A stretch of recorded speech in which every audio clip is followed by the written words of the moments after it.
Fala, meus queridos, tudo bem com vocês? Tudo tranquilo? Belezinha? Joia. Então, hoje nós vamos começar a falar para vocês sobre os peixes, né? Peixinho, né? Bonitinho, né? Que nem você está vendo ali, eu procurando Nemo, né? Que vocês já viram, os pinho, certo? Então, nós temos algumas coisas bem legais ali dos peixinhos, né? Acredito que vocês vão gostar, né?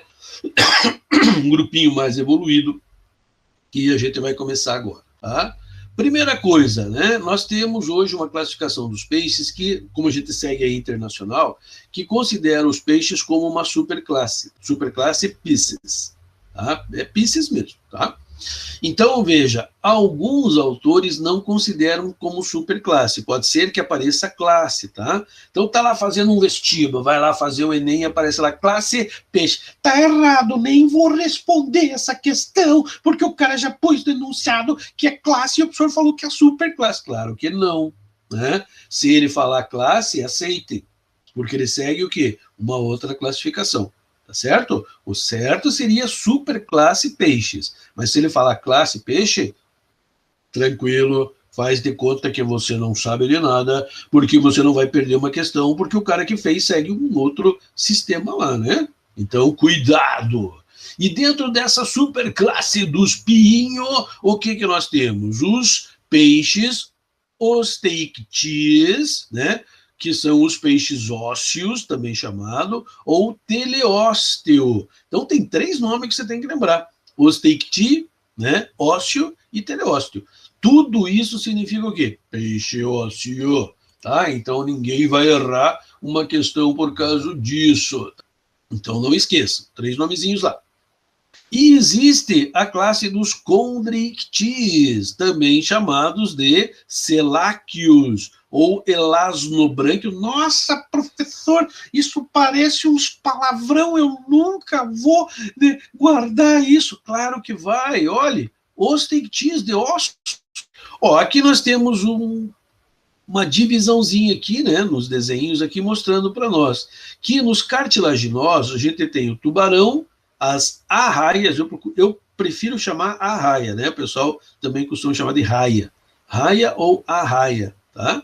Então, ó, tubarão, arraias e quimera. Ui, quimera! Quimera é aquilo que não tem uma forma, né? Um monstro, os japoneses sempre costumam falar, o quimera. Vai vir aí, né? Aqueles filmes de japoneses que vocês assistiam quando eram pequenos lá, que existia um monstro que invadia uma cidade, daí vinha um cara para combater, ele virava gigante, que nem um monstro, destruía uma cidade inteira, matavam todo mundo que estava na cidade, mas no final o cara, matei o monstro, tá, mas acabou com todo mundo que estava na cidade, né? Então, eles chamavam de quimera, né? Porque quimera é uma mistura. Daqui a pouco eu vou mostrar para vocês lá na frente uma quimera, aí vocês vão me dizer se realmente parece uma mistura, né, de peixes num só, tá? E aqui do ladinho, ó, você tem os peixes ósseos, ó, o Nemo, olha o Nemozinho ali, né, no meio ali, ó, tá? Das anêmonas, tá? Então ele tá ali, ó, se protegendo, né, dos outros predadores. Os acarás aqui em cima, né, peixe-espada, tá? Então nós temos alguns exemplos aqui de peixes ósseos e que a gente vai ter que saber a diferença entre os dois. Então veja, isso aqui serve para todos eles, tá? Então, são gnatostômatas. O que é gnatostômata? Está aqui do lado, com mandíbula. Mas o que é isso? Lembra que antes dos peixes, nós falamos para vocês dos agnatas, que era lá a lampreia, o peixe feiticeira, que ele não tinha mandíbula, que ele tinha aquela boca, né, redondona, lá cheia de dente. Na verdade, nem é dente de verdade, mas está lá cheio com aquelas estruturas para morder, né, e que ele tinha aquela boca redonda porque ele não tinha maxilar. Pois é, a diferença para os peixes é que os peixes são gnatostômatas. Eles eram agnatos, lembram? E agora aqui os peixes ósseos são gnatos ou gnatostômatas, tá certo? Analantoidiano. Nossa, professor, mas mais um palavrão. Na verdade, é uma negação, ó. Ana é negação de alantoide, tá? Então, professor, mas eu não sei o que é alantoide. Alantoide é um anexo embrionário. Quando um pintinho está sendo gerado dentro do ovo, ele tem uma membrana chamada alantoide, que é responsável por guardar os excretas, né, porque ele não tem como sair do ovo para fazer cocôzinho, né, e também responsável pelas trocas gasosas, fazer o embriãozinho respirar. O peixe não tem. Ah, mas então por que está lá? Porque às vezes aparece na questão analantoidianos. Ana não tem alantoide. Saco vitelínico. Ah, isso ele tem. Nossa, a professora fica falando essas porcaria, né, pra gente. Saco dos peixes. É saco vitelínico. Significa que quando ele é um embriãozinho, quando ele nasce com uma bolsinha embaixo dele. Então, vou fazer o desenho aqui ó, de um peixinho, tá? Ó, nasceu, tá? Quando ele nasce aqui, tá? O peixinho, né, ele é uma larva de peixe chamada de alevino. Larva. Opa! Quer dizer que peixe passa por estágio de larva? Uhum. Então, o desenvolvimento incompleto? Uhum. Na maioria, tá? E quando esse peixinho nasce, se vocês já tiveram um aquário e viram os peixinhos nascer, eles nascem com uma baita de uma barriga em volta, né? Eles têm um barrigão lá grudado neles aqui, tá? Essa barrigona que eles têm aqui encostado neles é o saco vitelínico. Tá, mas para que serve isso? Assim, ó, quando ele nasce, ele não tem boca. Ele ainda é uma larva, ele ainda está se desenvolvendo. Então ele nasce com uma bolsinha dessa, porque essa bolsinha está cheia de comida. À medida que ele vai se desenvolvendo, né, ele vai se alimentando dessa reserva alimentar que ele tem aqui. E aí, quando essa reserva, isso aqui vai diminuindo, né? E quando isso aqui chega ao fim, normalmente é a época em que a boca já está formada, ele já consegue se alimentar. Então, ó, o único anexo embrionário que os peixes têm, tá? É o saco vitelínico, ó. Alantoide é um anexo embrionário, mas ele não tem, né? Saco vitelínico, ele tem, tá? Vou pular aqui, ó. Acorianos significa sem córion, que é também um terceiro folheto embrionário. Ele não tem, tá? Não tem córion, por isso acorianos, tá? Anaminiotas, ó, ana de novo, anaminiotas, não tem amnion, então ele não tem esse outro anexo embrionário. Então, o único anexo embrionário que os peixes têm é o saco vitelínico, tá? Tranquilo? Então, beleza, né?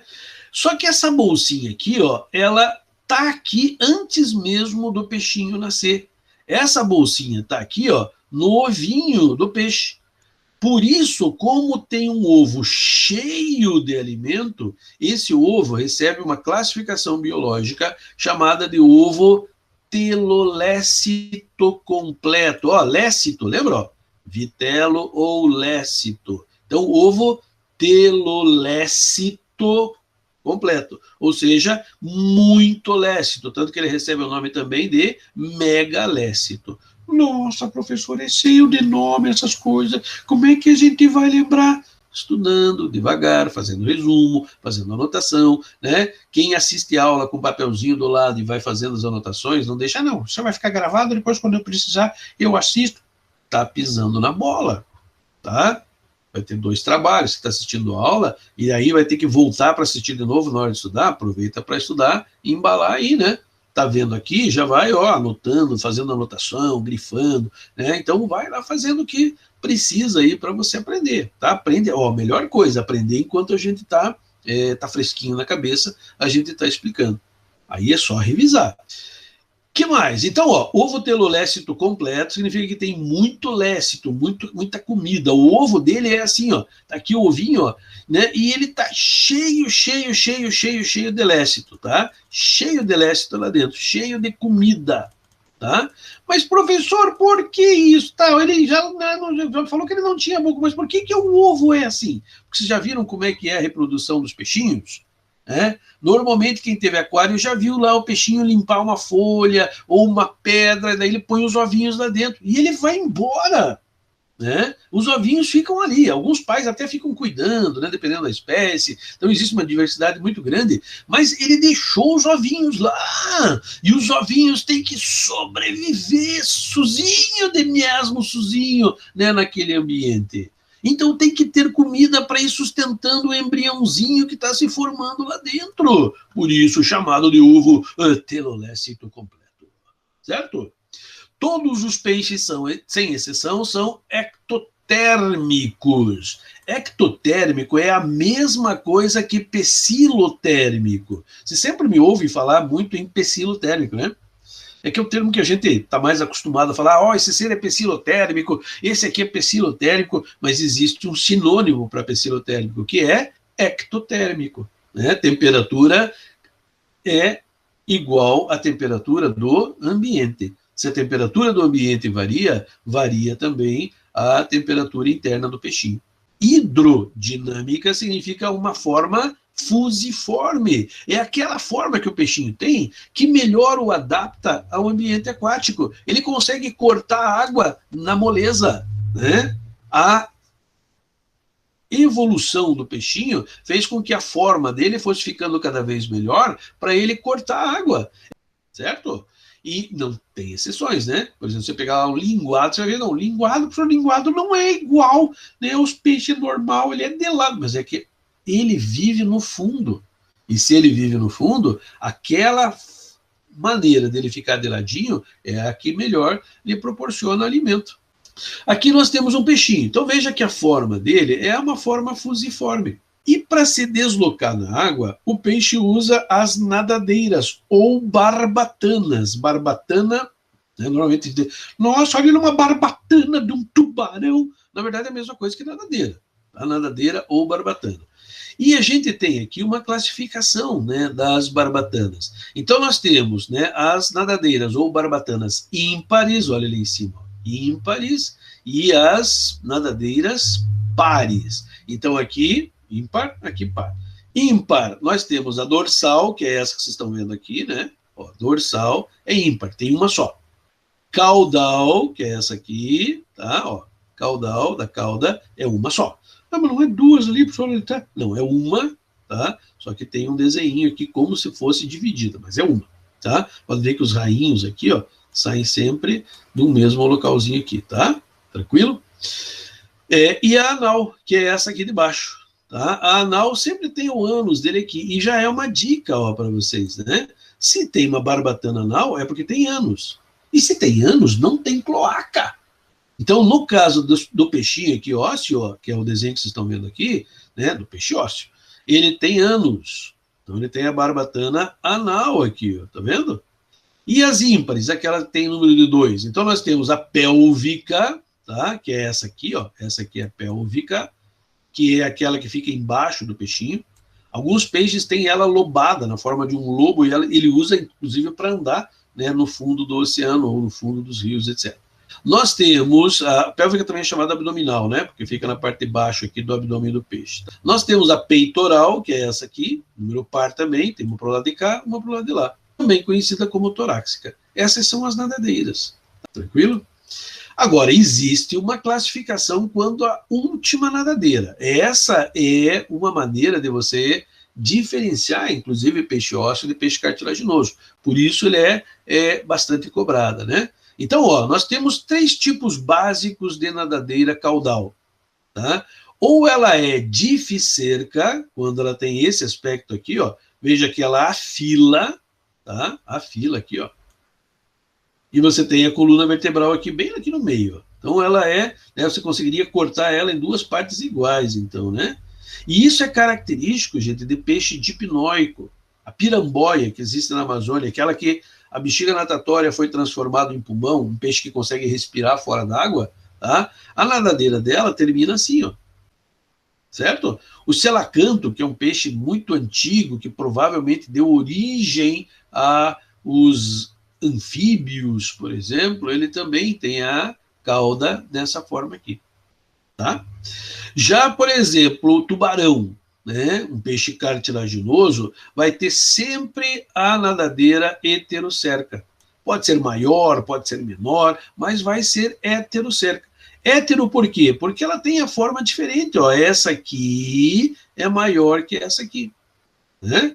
E observe que a coluna vertebral vai lá para cima. Então ela entorta um pouquinho. Então não tem simetria. Essa aqui tem simetria, essa não tem. tá? Então ela é heterocerca. E a última que nós temos é dos peixes ósseos, que é homocerca. Homocerca porque a parte de cima, ó, e a parte de baixo são muito iguais, né? Então aqui ela tem essa partezinha aqui. Só que ela tem essa forma só pelo lado de fora. Se eu dissecar o peixinho, eu vou ver que a coluna do peixinho vem aqui e sobe. Tá? Então, ó, são os 3 tipos de cauda que você não pode esquecer. Por quê? Porque eles são usados para fazer a classificação do peixe. O que é tegumento, professor? Tegumento é pele. Como é que é a pele dos peixes? A pele dos peixes vocês já conhecem. Ela é revestida de escamas, né? Então ele tem escamas na pele. E mais, ele tem inúmeras glândulas que produzem muco. Ah, professor, pare, é aquático, está na água. Para que vai produzir muco? Vai diluir na água e vai sumir. Não. O muco, né, é como se fosse um óleo, não é óleo, não é óleo. Né? Ele é um muco que lubrifica, né, e diminui o atrito do peixe com a água. Tá? Essa mucosidade que o peixinho tem no corpo, né, pelas glândulazinhas que ele tem ali, inclusive tem função bactericida fungicida. Então protege o peixe de ataques de bactérias e de fungos. É por isso, gente, que a gente nunca pega um peixinho de aquário com a mão. Nossa, professor, eu vivo pegando o meu lá para gratar ele, né? Não deve. Por quê? Porque a nossa mão é áspera. Quando você pega um peixinho de aquário com a mão, você remove essa mucosa que ele tem no corpo. E o que vai acontecer? Ali, sem a mucosa, vai ser uma entrada de bactérias e de fungos dentro do peixinho. Tá? Sem dizer que, se for um peixe ósseo, que é o que na maioria você tem no aquário, né, ele vai perder as escamas também. E as escamas, né, também protegem ele contra bactérias, fungos, outros peixes, né, menores que podem atacá-lo. Então, as escamas, né, e a mucosa a gente encontra, né, no tegumento dos peixinhos. Então, vai diminuir o atrito, proteger contra agentes causadores de algum mal. Tipos de escama. Aí tem um negócio complicado, tá? Aí é um troço que o vestibular, não sei porquê, novamente sei, só estou mentindo que não sei, né? Que é classificatório também, ele pede os tipozinhos de escama. Mas é bem fácil. Ó. Escamas quitinoides, como vocês estão vendo aqui, só tem um peixe que tem, o esturjão. Só o esturjão, né, tem escamas desse tipo. Como que é essa escama? Ó, essa escama é assim, ó, ela parece que tenos é dentes, tá? Pente. Então veja que ela tem uns dentinhos aqui, ó, tá vendo? Ó? Ela é projetada aqui para cima, ela tem uns espinhos, inclusive, para cima. O esturjão, quando você pega ele, você pode machucar a mão justamente por causa dessa serrinha aqui. Professor, eu nunca vi um esturjão. Esturjão é um peixe que é pescado lá, né, no Mar do Norte, etc., da onde muitas vezes se extrai aquela ova dele, né, também, né, para consumo humano, tá? Então, o pessoal pesca esse peixe em grande quantidade lá. E ele tem esse tipo de escama. Aqui nós não temos esturjão aqui, né? Por isso é complicado a gente lembrar. Então só saiba que existe a quitinoide lá em um determinado tipo de peixe. Agora, ganoide, essa existe bastante. Ó. A ganoide, ela lembra o quê? Couro. Então os chamados peixes de couro e alguns outros peixes que têm escamas mais proeminentes, elas têm escamas do tipo ganoide, que é uma escama encaixadinha em cima da outra, tá vendo? Um do ladinho do outro, tá certo? Essa é a escama ganoide. O terceiro tipo é o mais comum de escama que a gente tem, né, nos peixinhos, que é a cicloide, tá? A cicloide, gente, ela forma um ciclo, como o próprio nome diz. Então você tem lá ela, e se você olhar com uma lente de aumento, nem precisa lente de aumento, mas se você olhar concentrado nessa escama, você vai ver que ela é cheia de vortinha, assim, né? Lógico, eu fiz aqui 3, ela é muito mais pertinho do outro, tá? Então é cicloide. Inclusive, se você pegar uma escama dessa que está perto de uma nadadeira, protegida do atrito, etc., e você contar esses anéisinhos, você tem mais ou menos a idade do peixe. Tá? É que nem aquele negócio da árvore lá, né? De contar os círculos na árvore, tá? A mesma coisa acontece se ele tiver esse tipo de escama, a escama do tipo cicloide. Você conta lá, um escuro, um claro, cada escuro e claro corresponde a 1 ano. Né? Então você vai ter a média, não é exato, mas você vai ter uma média da idade do peixinho lá por esse tipo de escama. Ó, essa escama aqui, quitenoide, ganoide e cicloide, elas são epidérmicas. Elas são só na epiderme. Por isso o peixe solta elas facilmente. Agora, esse último tipo que nós temos aqui de escama, a escama placoide, só existe uma que é dermoepidérmica. Essa, a placoide. Mas, professor, o que significa dermoepidérmica? Que essa escama não sai do peixe. Tá? Isso acontece no tubarão, lá nos peixes cartilaginosos, né? A escama está grudada na pele e ela tem uma raiz dentro da pele do peixinho, tá? Então ela não é só externa, ela tem uma ligação interna também, então não sai. Se você tentar arrancar uma delas, né, você vai machucar muito o peixe. É como se estivesse arrancando, exagerando, né? Mas é como se estivesse arrancando um dente. Tem raiz, vaso sanguíneo e assim por diante. Como é que um peixinho... Né? Bom, primeiro vamos falar do sistema digestório. Como é que é o sistema digestório do peixinho? É completo, tem boca, tem ânus, tá? Ou tem boca e tem cloaca, dependendo de que eu estou falando, né? Mais uma dica, ó. Peixes ósseos têm boca e ânus. Peixe cartilaginoso tem boca e cloaca. É uma outra diferença entre o peixe ósseo e o peixe cartilaginoso. Mas é completo, né? Então é uma digestão extracelular primeiro e depois intracelular. Então tem o estômago e tudo mais, vai digerir o alimento, esse alimento então vai passar para as células e aí vai gerar a energia dos peixinhos sem problema, tá? Não tem complicação aqui no nosso sistema ou no sistema digestório dos peixinhos, tá? O hábito alimentar, já falei para vocês, é bem variado, né? A maioria é carnívora, mas existe uma série enorme. Alguns são frutívoros, né? Outros se alimentam de algas. Então, eles diversificaram muito, né, na sua forma de alimentação. Respiração. Agora aqui tem que lembrar, e eu vou falar de novo. Nossa, o professor já falou isso, a gente já sabe. Eu vou falar de novo. Tá? Olha lá, o que o peixe respira? O peixe respira oxigênio. E esse oxigênio não é, de novo, não é o oxigênio da water. Tá certo? Ele não respira água, gente. Ele respira o oxigênio dissolvido na água. Então, no meio lá das moléculas de H2O, né? Existe O2. Tá lá, nossa, que horrível, né, a letra? Existe o O2, né? Escrever com mouse é uma porcaria. Mas o O2, e ele está dissolvido na água. É esse O2 aqui que os pinhos respiram. Tanto que, por exemplo, a truta é um peixe que quer muito oxigênio. Ela não consegue viver em ambiente de pouco oxigênio. Então, onde que a gente encontra a truta? Nas águas correntes e frias, aonde a água batendo nas pedras, água de correnteza, né, rio de correnteza, vai oxigenar a água, batendo ali e vai incorporar O2 na água em grande quantidade. E ela vive ali. Pegou ela e colocou ela num tanque com baixa oxigenação, ela vai morrer. Ela não consegue sobreviver. Já os bagres são altamente especializados para viver em água de baixa oxigenação, de rios lênticos, né, onde não existe correnteza. A água flui devagarzinho. Ele não consegue separar o hidrogênio do oxigênio.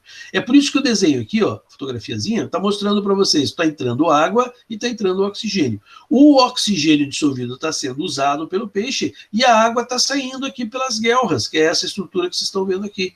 Entra pela boca, sai pelas guelras. Entra pela boca, sai pelas guelras. Então a água está sempre circulando aqui, né? E quando ela passa aqui, o oxigênio é absorvido. Aqui nós temos as brânquias, que são estruturas especializadas em retirar o oxigênio dissolvido na água. sistema circulatório dos peixes. Ó, circulação fechada, sangue não sai de dentro dos vasos. Simples, só passa um tipo de sangue pelo coração. E completa, né? Então, completa significa que o sangue não se mistura. Então, fechada, simples e completa. Como é que é a circulação do peixinho? Assim.